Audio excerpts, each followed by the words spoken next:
Hi athletes, welcome to the track here in Dalkeith, just outside of Edinburgh. We're here to do a quality race pace session, and we're going to talk you through how to do that, take you through all of the stages to make sure you get the most out of this session. So let's go.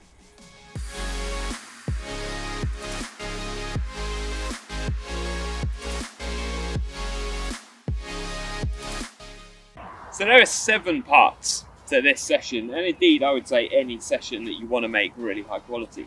And the first one of those is just going to be range of movement. So a good way to start is just with some leg swings. So you can just do as many as you feel you need to, but 10 to 20 leg swings on either side is a good place to start. So as well as doing side to side leg swings like we've just done, some front to back ones is also good. So all you do is a nice and relaxed kick up with the knee, flick back with the leg behind, and again, just 10 or 20 on either side, we'll be fine.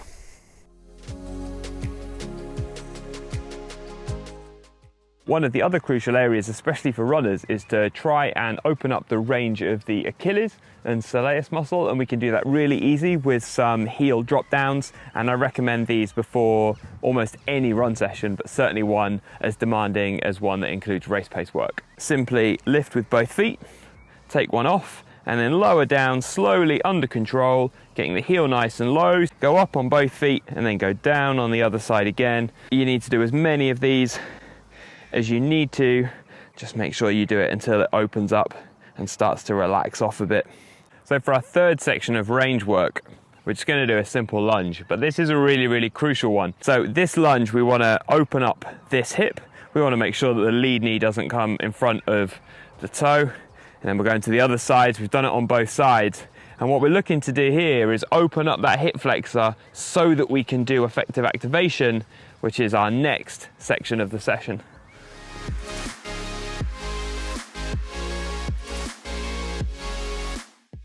So having started to warm up the joint and started to get that range of movement, what we want to do now is to make sure that we get activation of the muscles that we want to be driving the movements that we're going to be doing. So for running, that is absolutely and predominantly glutes and calves. So we're going to start with a glute bridge.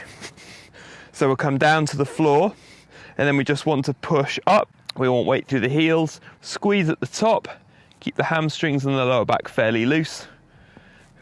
And the reason that we did the lunge exercise as our last range of movement exercise is if we've got nice elongated hip flexors there, we allow the glutes to push up higher, and we can just do about 2 sets of 10.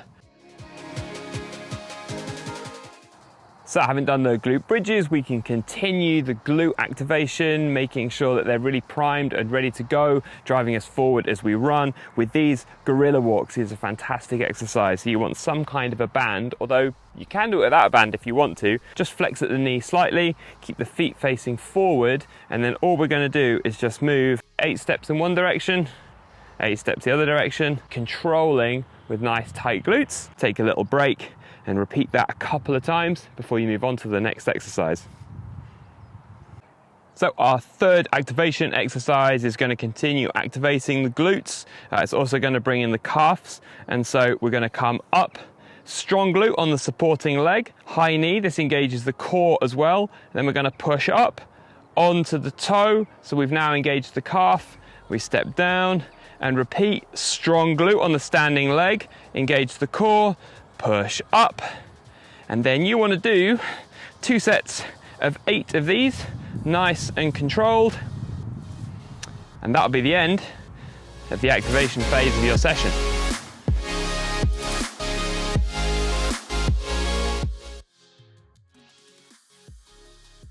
So having done our range of movement work to warm up the joints and open up the muscles, and having done our activation work to make sure that the major muscles that we're going to use to run are activated, primed and ready to go, it's then time to move into the jog phase of the session. So this is dead simple. 10 to 20 minutes, however much you feel you need to fully warm up.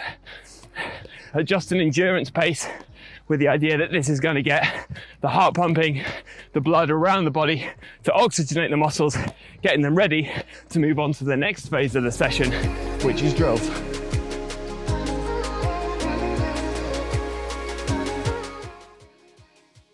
Okay, so having done the jog part of the warm-up, we're now into the drills. We're going to do 4 drills. The first one is a heel flick drill, and we want to be trying to bring the leg up underneath us rather than behind us. And we're going to do an alternating leg 1, 2, 3, 1, 2, 3 pattern. So it's going to look like this: 1, 2, 3, 1, 2, 3, 1, 2, 3, 1, 2, 3, and then just start moving forward. Our second of the 4 drills is going to follow the same 1, 2, 3, 1, 2, 3 pattern, but it's going to be a high knee drill with a nice strong supporting leg. So we, with hips high, go 1, 2, 3, 1, 2, 3, 1, 2, 3, and then start moving forward again.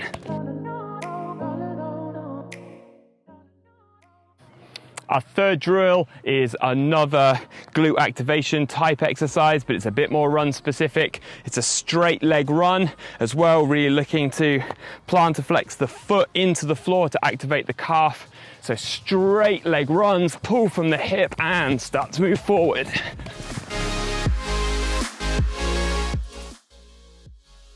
And our fourth and final drill is just going to be quick feet. We want a nice dynamic arm movement here, swinging from the shoulder. We're up on our forefoot, high hips, quick ground contact, speed it up like a sprint, and then start to move forward.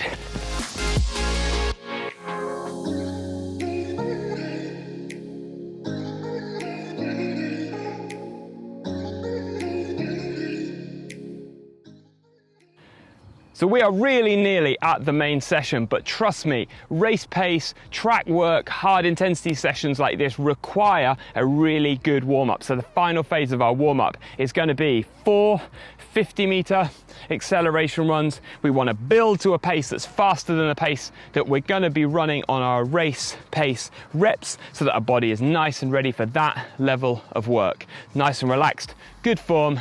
Ready? Off we go.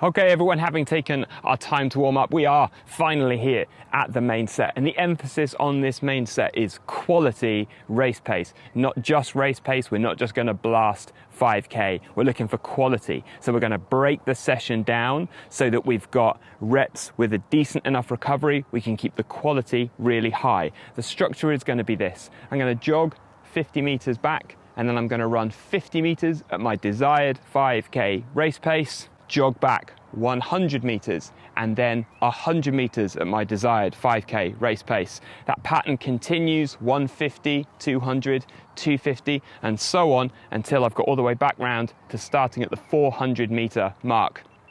From there, we then come back down again, 350, 300, 250, always with the jog back recovery.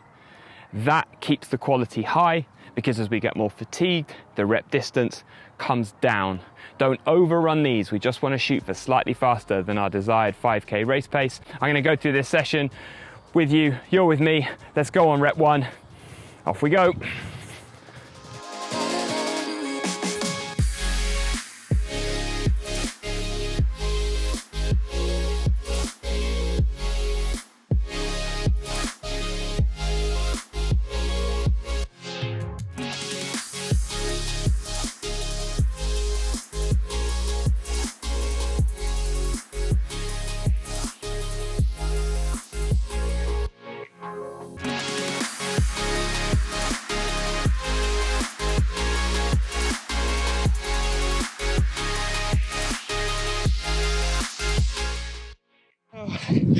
And there we go, that's the end.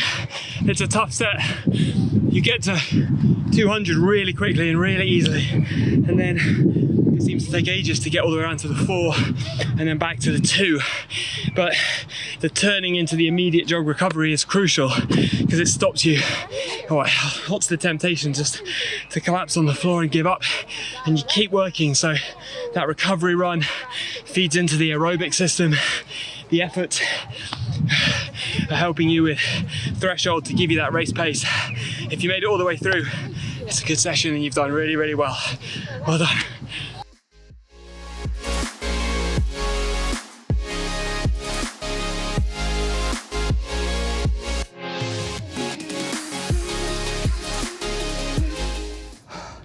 Well done everyone for completing that session. So that session is really perfect for those of you who are targeting kind of 5K race pace. And the great thing about it is that it's really adaptable. So if you're just coming to this kind of session for the first time, you don't need to build up to 400 meters at all. You can just stop wherever you feel the peak of your pyramid should be. If you are a long course athlete, you can drop the pace a little bit. You can increase the range of the reps. So you can build up 450, 500, and increase it that way. The crucial thing is the come up and then the come back down again, so that we make sure that we get good quality running all the way through. If you've done it 400 and back down again, and it's over 3K of kind of 5K race pace work, and you can marry that up with all of the endurance running, steady state running that you do, and that will hopefully work to increase your 5K time. So having done the session, we now need to do a few stretches. So we're just going to run through a couple of those now. So I've heard it said that the only stretch any triathlete or multi-sport athlete needs to do is a hip flexor stretch. So really after this session, we're just going to do one of those to keep it simple. I'll be putting other videos up that cover stretching in far more detail another time. So we want to keep the lead leg nice and strong. We can put the weight through the hands if we want to. And then we just simply relax into that hip, pushing it down to the floor, letting that stretch come through the hip flexor. What we don't want to do is bring the shoulders back. That compresses the lower back too much and it rotates the pelvis. So we just want to come forward with the body, find the stretch in the hip flexor, hold it until it releases, relax, change sides. Anything else after a high impact session like that, I would recommend you foam roller or massage any muscles that feel too tight or achy.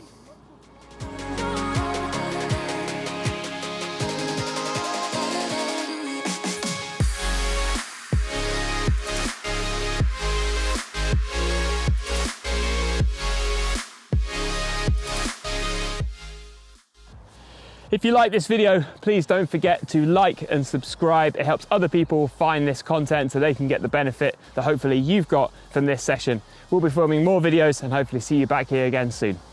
Bye.